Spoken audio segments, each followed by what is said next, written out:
Guest is Honorable Kehinde Odeneye, former member of the House of Representatives, and we're looking at the task ahead of the 10th National Assembly. Although when we started talking about this, it's been varying between the National Assembly and the executive, where that's the very nature of the beast. These people have to work together. But thank you very much for staying with us, Honorable. Did you hear the contributions of the last two callers, especially Reverend Dominic? Did you hear that? Oh dear. Oh dear. Well, yeah. Honorable Odeneye, would you like to respond to the last caller before we went on break, who actually was a bit, he said he's not happy yet. He hasn't seen anything worthy of positive comment, and he generally has the impression that all other things being equal, from his point of view, very little is going to change. And that's what we're talking about this morning. The task before, that is the expectation people have put before the National Assembly. Would you like to comment one way or the other?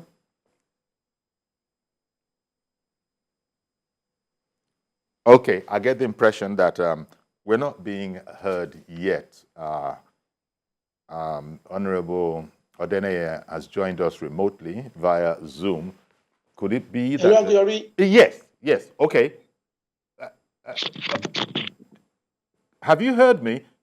Could you go ahead? Yeah, I can hear you now. Okay. I can hear you now. Okay, so people who say that they've not seen very much going on, which is what Reverend Dominic has said in relation to constituency projects. In fact, he's feeling hard done by in terms of not getting a good deal, from the from representatives, the people's representatives. Would you like to comment on that? Because you've been very positive. Yeah. Among other things, you said that, I can tell you one thing, forget this whole rubber stamp business kind of a thing. You are saying that that's not going to happen. But if you had heard the contribution of Reverend Dominic, and before him, Mr. George, who had called in from Lagos, they seem to need a bit more reassurance. Let me put it that way. Uncle Yori, I share in their concerns. But if you listen to me carefully when I was responding, I said, yes, I want to agree that Nigerians are getting to be more aware of the activities of National Assembly, but they are not there yet. Okay. And they are not there yet because, can I go ahead? Yes, please. Yeah, they are not there yet because majority of the people that voted or are voting are not getting closer to their representatives to really know what precisely they are doing. So this is where the civil society organizations need to come into play. They need to engage both the society or the constituents and the National Assembly members that are representing them, so that they can know their activities. Again, let me say this: the budget of the federation is the budget for all Nigerians, including the constituency project. So what I expect Nigerians to do is to also have a look at that budget to know what is contained in there for their various constituencies and take on the member representing their constituencies on this. Thereby letting them know that, yes, this is what we have in our budget for my constituency. What have you done, or what have you brought? There's a need for this closeness. There's a need for this closeness between the representatives and the people. And we can't get this closeness unless and until the member of the constituency, of the various constituencies, take it upon themselves to know the activities, and also calling their representatives to come and give them feedbacks. You see, where you leave your representatives alone to be doing what he wants to do, definitely you won't know what he's doing. But do not forget that you voted for him. You have that right to call him to come and give you feedback of his activities in the National Assembly. And I'm very sure that, as a former member our representatives are ready to let the society and the constituency they represent to know what they are doing. Okay. I have said it before, this 10th assembly will never be a rubber stamp. Let me say this again. One moment, Honorable. I beg your pardon for interrupting you. One moment, okay, please. Honorable Subaya okay, has called in and wants to contribute to the program. Good morning to you, okay. Alhaji Subaya. Did I get that right? Yes. You got it. Okay. You got it. Please go ahead. Yeah, good. Yes, good morning, Mr. Yori. Good morning. And the Honorable. Yes. Yes. You see, my concern, about this situation now is this. Of recent, you understand, Mr. Yori, the President Bola Tinubu, appealed to Nigeria to endure, a little bit because of the subsidy. You see, my concern is this. The feeling of Nigerians is that they believe the National Assembly and the rest, all of them, they're only after themselves, welfare of themselves. But this is the time Nigeria expects the kind of appeal President Tinubu appealed to Nigeria to endure with the issue of subsidy, to cut across to National Assembly. You understand? Because their remuneration is being paid, they're being paid by Nigeria. So this is the time they themselves to sacrifice and, assist the president to do the needful. Mr. Yoni, you will agree with me. Nigeria is supposed not to belong to Nigeria, to country that is exporting, is importing, finishing product. Nigeria is supposed not to belong to that country. Nigeria, we have everything that, that takes in this our country. The issue of importing, finishing product, Nigerians are supposed not to belong to that class. And we had a lot of revolution, from the NMPC, people, cutting away our resources. So what I'm saying in a nutshell, of recent, they even told us that, by July 1, we are going to have increase in power, what is it called, rate. Yes. Yeah. So, what? Oh, okay. Well, thank you very much, Alhaji Subaya. Let me wrap what you've said, and still, because there are still outstanding points by both George, who called in from Ikeja, and Dominic, who called in earlier, and now you have added yours. So let me just also add one or two things that I wanted to bring about to Honorable Odene himself. I want to lean now on your experience, because when we send you to the National Assembly, by which I mean voters, when voters send, they actually look at you as their representatives. Now, you know that there is a matter of, there's the national, there's a personal interest, there's also national interest. Take, for example, something that that gentleman just finished speaking about. From what we're reading, a newspaper article this morning, quite a number of papers are carrying it, this expected increase. In fact, it was titled, Households Under Pressure as New Electricity Tariff Takes Off on the 1st of July. And to sort of cut it short, we've been coming at the tariff rate, depending on whether it's the D or the E band, we've been coming from what, 54 naira, 62 naira, 67 naira, and now it is scheduled, if these figures can be depended upon, to somewhere around 88 naira per kilowatt hour for this sector to recover its cost. Now, what I wanted to ask you is that your constituents, they're ordinary Nigerians. They're not legislators, they're not chemists, they're not lawyers. They just want to live their life. And so they're sending you there to go and take care of their interests. Tell me about that. Were you sensitive to the interests of your constituents when you were there, which can sometimes, quote unquote, mess an honorable member or a distinguished senator up if the masters, so to speak, the people who elected you are now saying, I'm not happy about this. How do you handle that? Because look at the situation we have on our hands now, where up to 88 naira per kilowatt for the sector to be able to recover costs. Now, that's in addition to whatever pressures your constituents are already, are enduring from the fuel.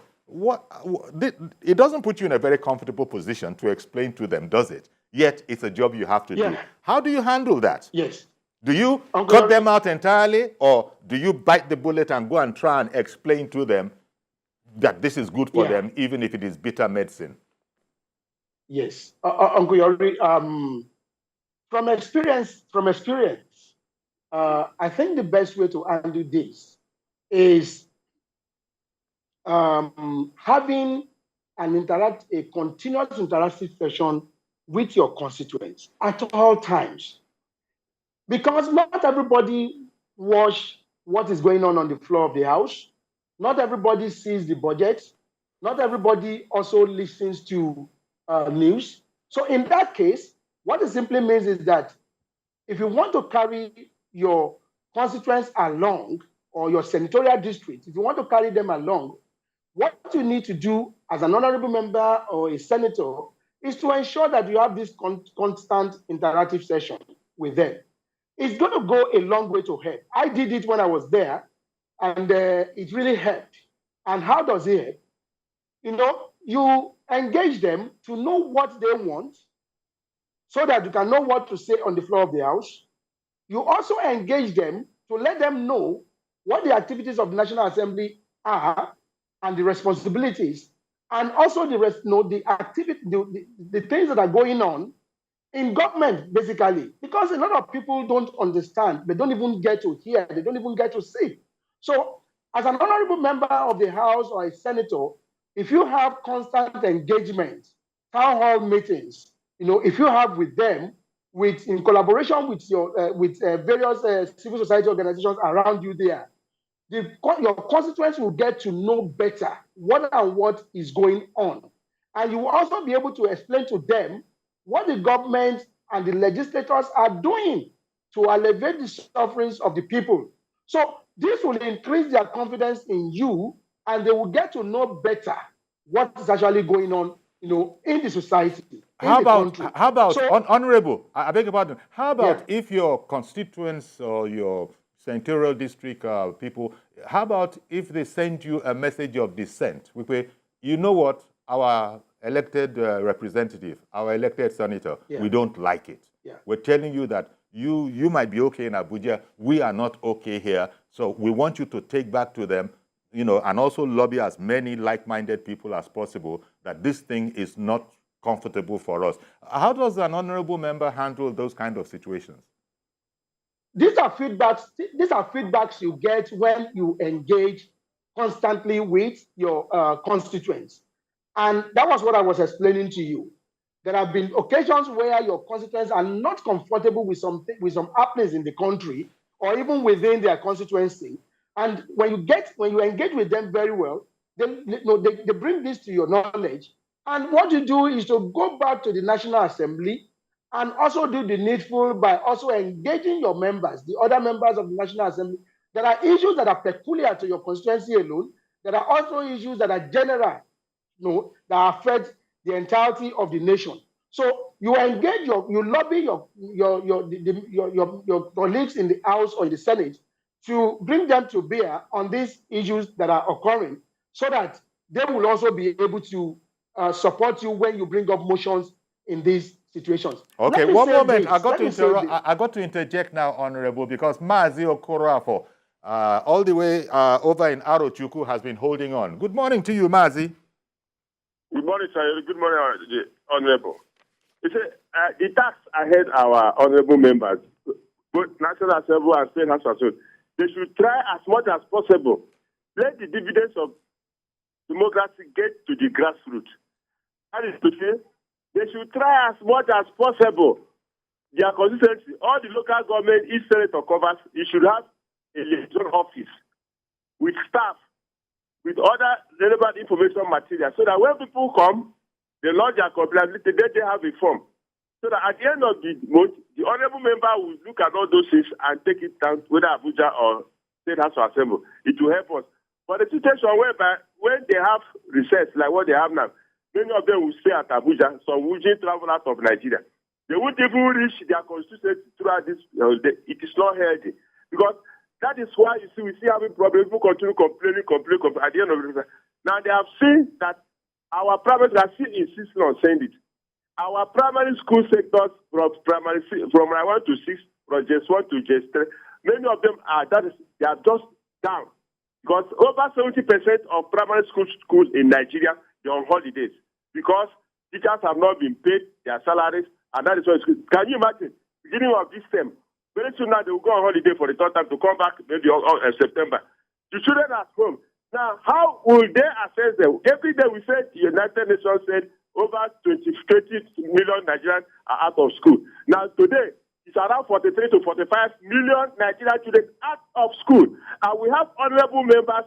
It is not a question of 10th Assembly. The 10th Assembly, we thank God, we congratulate all you, but you should do the needful. Let have a sort of revolution from the grassroots to move up, because they should try as much as possible. All these juicy agencies or juicy committees, at least balance the equation. Igbo, Hausa, Yoruba, balance, no matter your religion, let them balance the equation. At least it will go around everybody.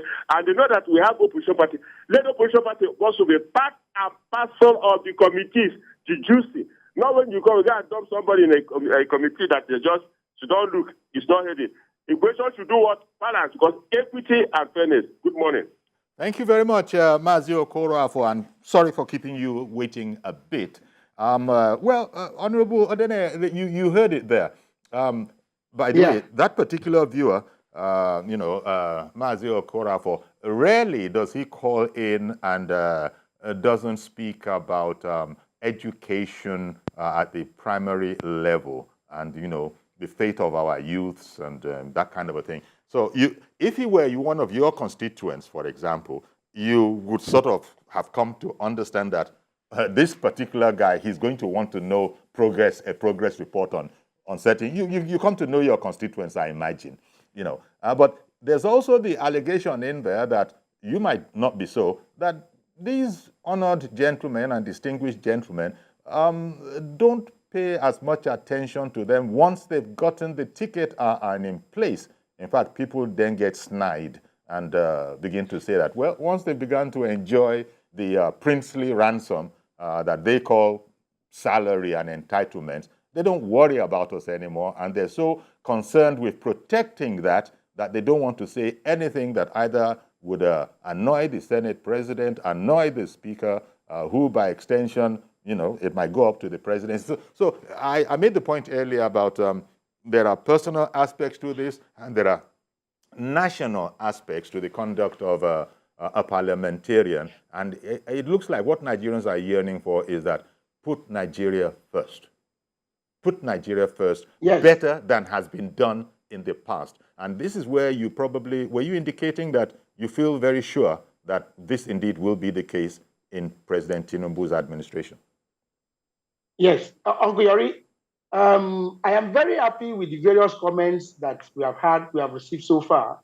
It shows one thing, that, as I said earlier, Nigerians are now very much aware. They are ready to know what exactly is going on in governance. The last speaker actually spoke very well, most especially in respect of honorable members and senators having their offices open to everybody in the constituency. That is very good. And this is what I believe a lot of members have been doing. I did it.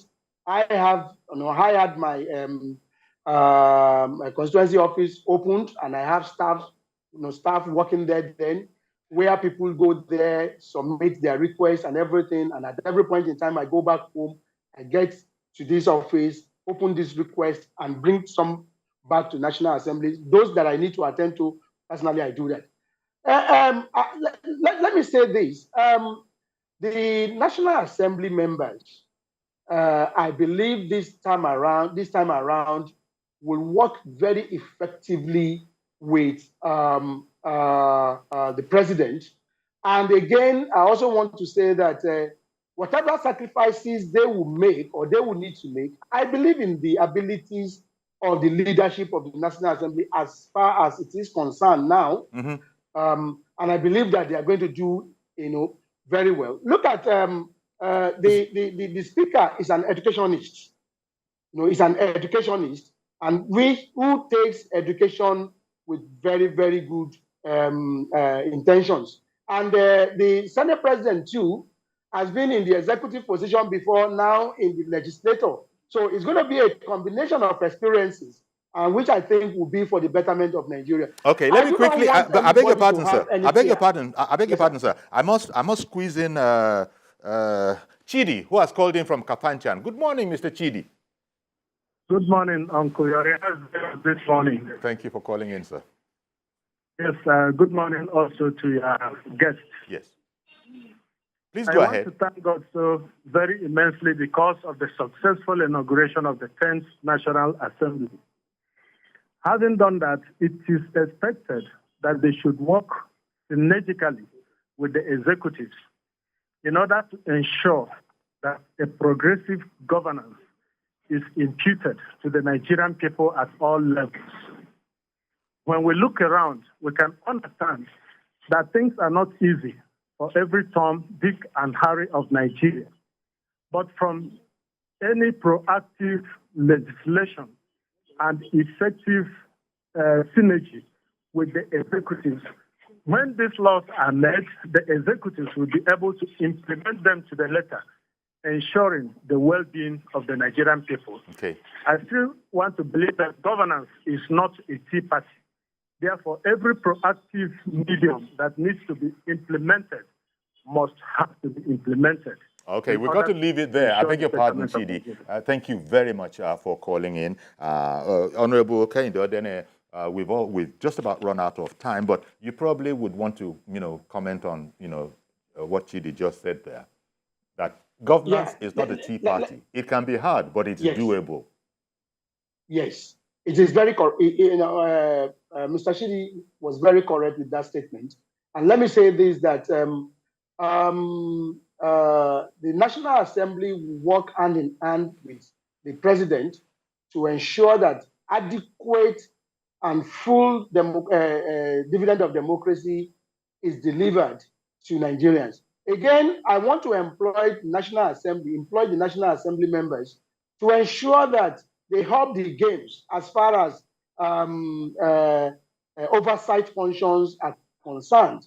Somebody said earlier that you don't get to hear about reports and those sort of things. The National Assembly has really been doing a lot in respect of oversight, but I want to just employ the 10th Assembly to help the game as far as oversight is concerned.